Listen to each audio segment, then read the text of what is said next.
In today's video, we are going to introduce masking to those new to the video editing concept.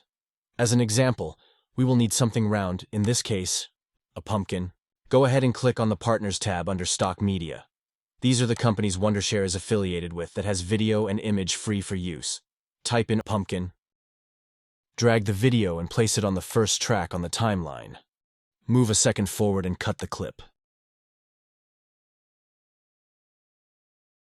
By default, the second part is selected. If not, select the clip. Then go to Mask and apply the circle mask. Adjust the mask to be as circular as possible, so drag the sides around. Then go over to where the mask controls are. You have width and height. Let's make the width and height the same size.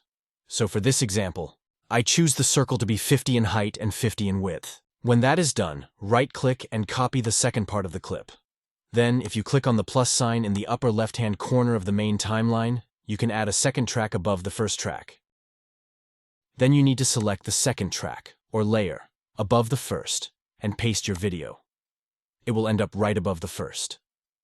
Make sure your cutter tool is still placed at the front of the first layer. Now, with the second layer highlighted, click on the Invert Mask button. Then, go over and mute the second layer to successfully test whether or not you have done it right so far. The center will look like a puzzle piece. Go ahead and show the track again, and go to the cut we made. With the second layer being selected, go to Transform on the right side and add a keyframe.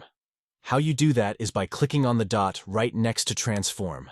If you look closely, you will see the keyframe on the second layer. Then move 20 frames forward. So you are currently at the 1 second mark on your main timeline. Go from 1 second to 20 frames. You will see the frames under the video template. It was say 1 and 20. Then, you are going to add another keyframe by hitting the little button once again next to Transform. The button will be highlighted in blue.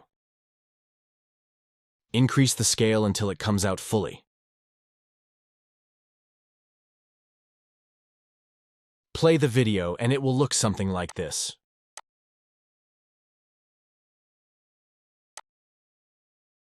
Now let's animate the bottom layer. Go back to 1 second. Select the first layer and add a keyframe here right under the previous one, and then another 120 frames forward. It will look exactly like the other keyframes on the second layer. Now what you want to do is input 360, short for 360 degrees, into where it says rotate. Remember, we are on the first layer now, and what this will do is rotate your first layer in a 360 manner as the second layer is dispersed off camera, creating the zoom in effect we are looking for. Now increase the scale of the first layer so that the pumpkin covers most of the screen.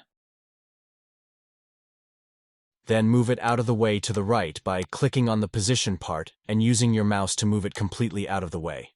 Now, this can be time-consuming because it takes several times to completely move it. If you'd like, you can input, say, 1000 into the box, and it will move it at least half out of the way. Then you can slowly do the rest. Up to you. When that is done, it is time to move the video you want the pumpkin to transition into. To do this, you will need to add another layer from the plus symbol like previously. Then you can click on the left side of the main timeline and choose to move the layer down to the first position. Do this, then go up to Stock Media and drag any video you prefer. Now render your preview, which basically means smoothing out the frames. Then hit the play button, and hopefully, everything went okay. Now this is another exercise that took a couple of times, so keep at it.